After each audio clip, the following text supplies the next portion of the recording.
Welcome to my channel. Today we will be talking about if you can use SoFi without a credit check. SoFi offers a variety of financial products, and whether a credit check is needed depends on the specific service you're interested in.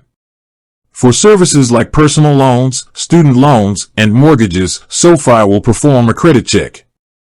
This is standard practice for most lenders to assess your creditworthiness.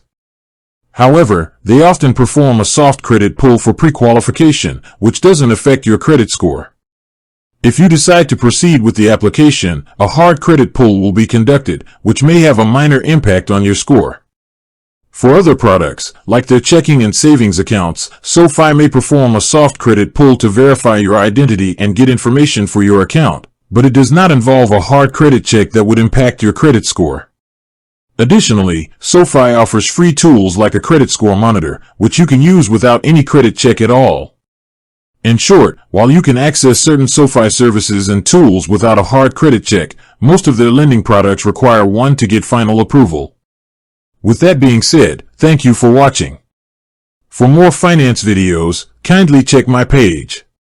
Please like, share, comment, and subscribe to my channel. Thank you.